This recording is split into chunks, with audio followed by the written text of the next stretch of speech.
මම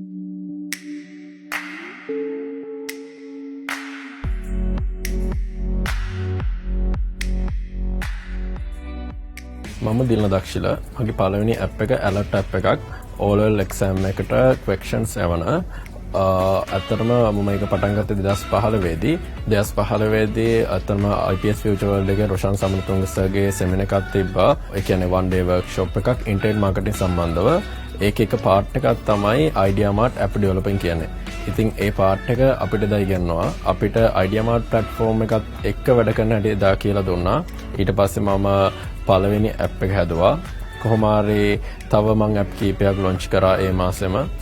මගේ පළවෙනි මාසේ ආදායම රුපියල් 372.76යි. කොහොම හරි මට පළවෙනි මාසේ ලාභයි. ඇත්තටම 125ක් විතර ලාභයි. ඊළඟ මාසේ ආදායම ඊට වඩා වැඩි කරගත්තා. මට ටාගට් එක තිබ්බේ අවුරුදු 18 වෙද්දි මගේ කියලා වාහනයක් ගන්න. ඒක වෙනුවෙන් තමයි මම වැඩ කරේ ඇත්තටම. කොහොම හරි බිස්නස් එක ඉම්ප්‍රූව් කරගෙන එද්දී මට ඒ මාසේ ඉවර වෙලා තව මාස කීපයක් ඇතුළත මගේ ඉන්කම් එක මට පුළුවන් වුණා 10 time මාකට් කරගන්න. කොහොම හරි මට ideamart එකෙන් ඉස්සරහට යන්න පුළුවන් කියලා තේරුණා. ඒත් එක්කම මම මගේ අනිත් බිස්නසස් පටන් ගත්තා. මම මගේ රෙවෙනියු එක මට ඕන ගානට හදාගත්තා. අවුරුදු 17 දී මගේ පළවෙනි වාහනය ගත්තා. අවුරුදු 18 දී මං මගේ දෙවෙනි වාහනය ගත්තා Audi car එකක්. තව මම මගේ බිස්නසස් දියුණු කරා. ඊට පස්සේ මට ඩ්‍රීම් එකක් තිබ්බා BMW i8 එකක් ගන්න. ඊට පස්සේ ඒක ගත්තා අවුරුදු 19 දී. මුල් කාලේ ඇත්තටම අපිට ideamart එකෙන් තිබ්බේ idea apps විතරයි. ඒ කියන්නේ කෝඩ්ස් දන්නේ නැති කෙනෙක්ට උනත් තමන්ගෙම කියලා සිම්පල් ඇප් එකක් ඇලර්ට් ඇප් එකක් ඩිසයින් කරගන්න තිබ්බා. හැබැයි එතනින් එහාට යද්දී අපිට Android apps, iOS apps දැනට තිබ්බට ඒවට අපි ඩෙවලොප් කරගන්න හිට ගොඩක් මහන්සි වුණා. ඒ සර්විසස් අපේ ලංකාවට දෙන්න බැරි වුණා. ඒව ගොඩක් ඕවර්සීස් තමයි දෙන්නේ.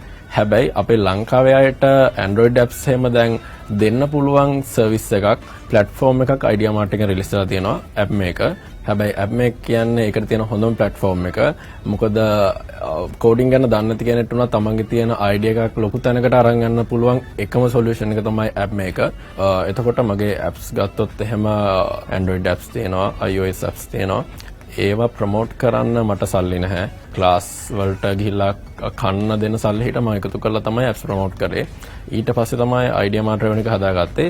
ඒ සල්ලි වලින් තමයි මගේ අනිත් application softwares මාකට් කරන්න මම සල්ලි හොයාගත්තේ. ඉතින් ideamart එක මට ලොකු පිටුවහලක් වුණා අනිත් businesses ප්‍රොමෝට් කරගන්න, සාලුතෙන් business හදන්න. ඉතින් මම ඒත් එක්කම Fiverr, freelancer වගේ sites වල මගේ product එළියට දාන්න හැදුවා. මොකද ideamart එකේ එන revenue එක හල්ලා තිබ්බ හින්දා තමයි මට ඒ businesses පටන් ගන්න එච්චර ඉක්මනට පුළුවන් වුණේ. කොහොම හරි අපි businesses කරගෙන යද්දී අපිට ටීම් එකක් ඕන වුණා.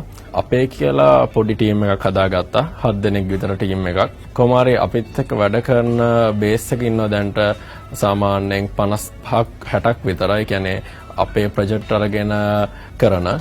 ඉතින් දැනට ඔයාලට ප්‍රෝග්‍රෑමින් නොලෙජ් එකක් නැති වුණාට ඔයාලට appmaker හින්දා ඔයාලගේ ටාගට් එක අචීව් කරගන්න පුළුවන් වෙයි කියලා මම හිතනවා. මොකද ඒක තමයි දැනට තියෙන හොඳම platform එක Android app develop කරන්න ලංකාවේ.